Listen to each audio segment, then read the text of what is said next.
আসসালামু আলাইকুম, the time নিউজে আপনাদের স্বাগত। দেশের বিভিন্ন আপডেট সংবাদ নিয়ে আমি আছি আপনাদের সাথে।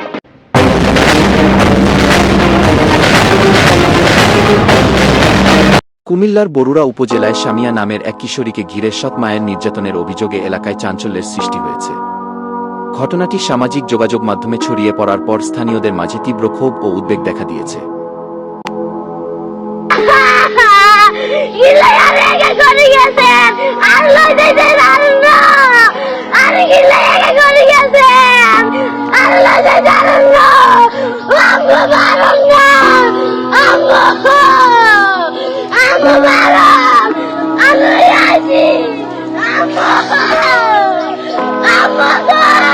স্থানীয় সূত্রে জানা যায়, দীর্ঘদিন ধরেই সামিয়া তার সৎ মায়ের মানসিক ও শারীরিক নির্যাতনের শিকার হয়ে আসছিল। অভিযোগ রয়েছে, সামান্য বিষয়কে কেন্দ্র করে তাকে মারধর করা হতো এবং নিয়মিতভাবে ভয়ভীতি দেখানো হতো। প্রতিবেশীদের দাবি, একাধিকবার তারা বিষয়টি টের পেলেও পরিবারটির ভেতরের বিষয় বলে সরাসরি হস্তক্ষেপ করতে পারেননি।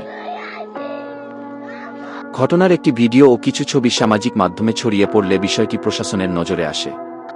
এরপর স্থানীয় প্রশাসন ও আইনশৃঙ্খলা বাহিনী ঘটনাটি তদন্তে নেমেছে বলে জানা গেছে।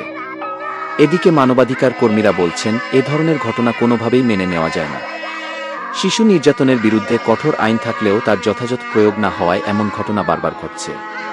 তারা দ্রুত দোষীদের আইনের আওতায় এনে দৃষ্টান্তমূলক শাস্তির দাবি জানিয়েছেন। স্থানীয় প্রশাসনের পক্ষ থেকে জানানো হয়েছে, অভিযোগের সত্যতা পাওয়া গেলে জড়িতদের বিরুদ্ধে কঠোর ব্যবস্থা নেওয়া হবে এবং ভুক্তভোগী সামিয়ার নিরাপত্তা নিশ্চিত করা হবে। এই ঘটনাকে কেন্দ্র করে এলাকায় উত্তেজনা বিরাজ করছে এবং সচেতন মহল শিশু নির্যাতন বন্ধে আরও কার্যকর পদক্ষেপ গ্রহণের আহ্বান জানিয়েছে।